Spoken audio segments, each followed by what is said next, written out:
Hello and welcome to Access Asia. Coming up, after the Taliban takeover, Kabul gets a makeover. Gone is a vibrant nightlife and art scene. Now, the capital is full of armed patrols enforcing Sharia law. China's clean energy push has a dirty problem.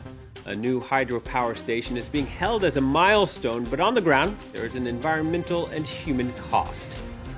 And trouble in paradise. France 24 meets the star of a new documentary. Melati Waisen is fighting to save Bali from pollution. Before the Taliban swept to power in Afghanistan, Kabul was a vibrant city. But since then, there has been a radical transformation. Thousands of longtime fighters have poured into the capital, working as round-the-clock security patrols, and prisons are now filling up. Catherine Norris-Trent and Romeo Langlois report from Kabul.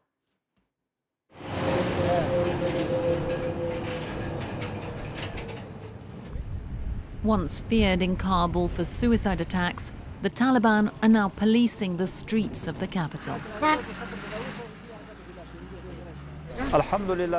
Thank God, since we took Kabul, there are not many security problems. There are small issues with theft, but we have solutions.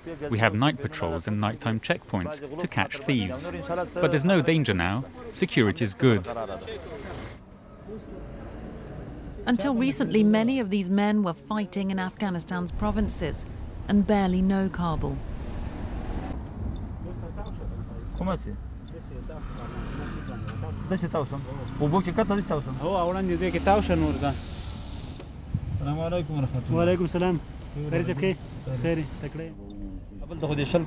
I haven't been in Kabul for 20 years, ever since the infidels arrived.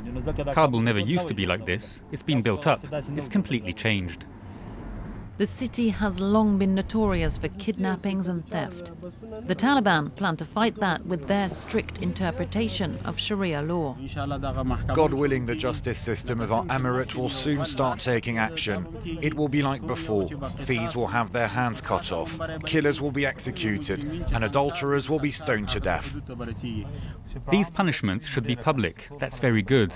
That way people see it and understand. They are dissuasive. That's how it's set out in Sharia law. In front of the Taliban and our camera, no one is willing to criticize the new regime. In fact, conservative elders tell us they're in favor of stricter Islamic rule. Cutting off hands is written in the Book of Allah. We're Muslims, so we have to accept that. Now I'm happy. Thanks to God, the rule of the Quran has returned to my country.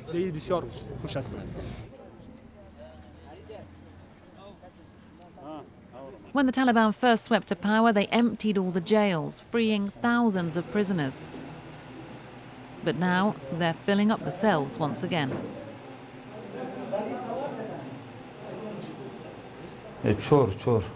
This man is accused of armed robbery at knife point, which he denies.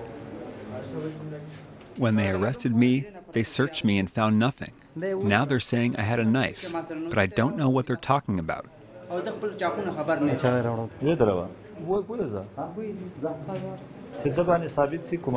If he's proven guilty, the court will sentence him to have his hand or his foot amputated. If he's innocent, he'll be set free.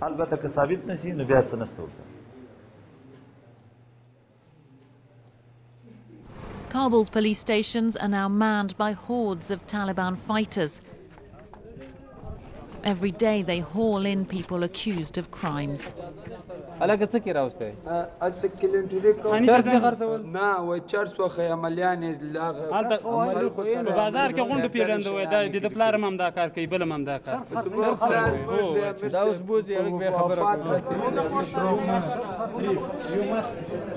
For now, Sharia courts in Kabul aren't yet fully operational. You can go in. But financial disputes and quarrels between neighbours are already being settled inside this police station by Islamic judges.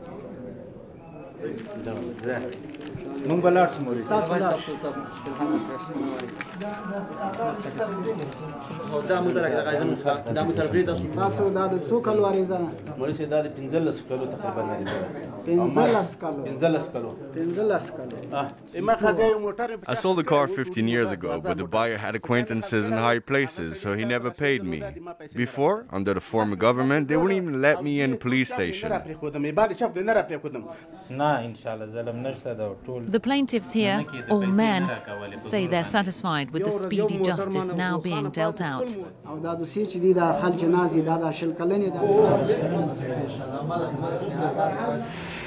The Taliban boast they can bring back order after decades of violence. But here, on the eastern edge of Kabul, they're much more worried about eradicating the local branch of Islamic State.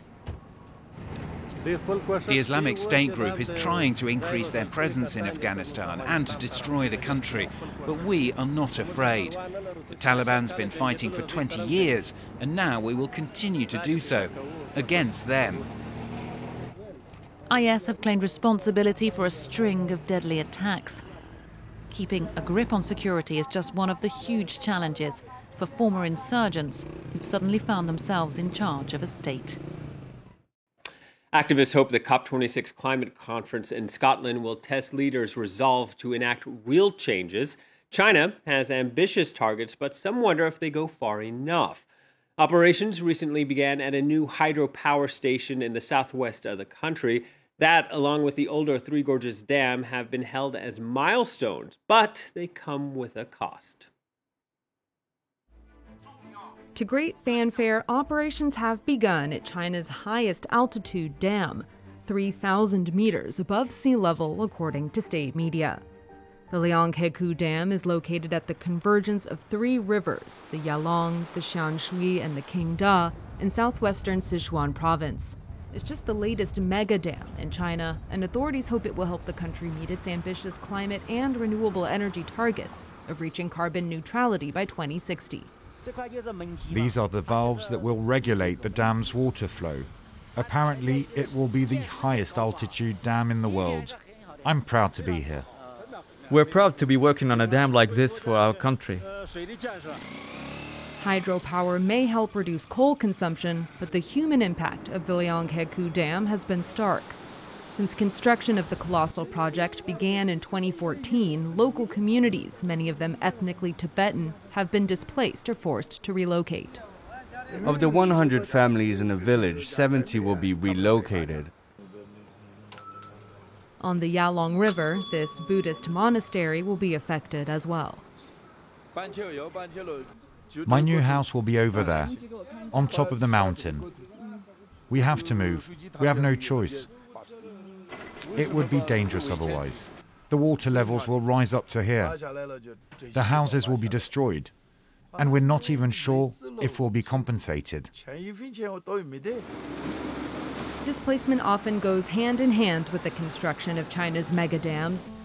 The largest in the country and also the world, the Three Gorges Dam in Hubei province, uprooted more than 1 million people along the Yangtze River. It's also had an environmental toll, triggering landslides and harming biodiversity. China's roughly 24,000 dams have allowed it to become the world's largest producer of hydropower, accounting for some 18% of the country's electricity generation. But in spite of significant investment in renewable energy, the country remains the world's biggest carbon emitter, with coal its largest energy source. Next, we go to Indonesia to look at one woman's fight against plastic waste. Melati Waisin was the subject of a documentary that showed at the Cannes Film Festival. She hails from Bali. France 24 went to meet her on the resort island, which is increasingly threatened by climate change.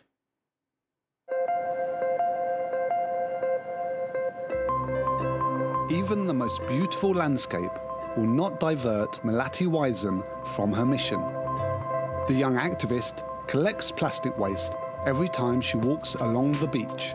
We're already collecting tons of plastic, single-use plastic straws, sachets, in just a few meters. Indonesia is the world's largest archipelago, but we're also the world's second largest source of marine debris. This young Dutch-Indonesian woman first began her work back in 2012, when Melati and her sister were still only teenagers. Bye-bye plastic bags is an initiative started by children. They organised clean-up events which attracted almost 100 young people. In 2019, the Indonesian government banned single-use plastics across the country. Even if the law is not always respected, this victory gave Melati's fight global recognition, leading her thousands of kilometres from Bali to the largest film festival in the world. At only 20 years old, Melati Wijzen is at the centre of a new documentary, Bigger Than Us, produced by Marianne Cotillard. We follow Melati from Brazil to Malawi via Lebanon as she meets 7 young activists.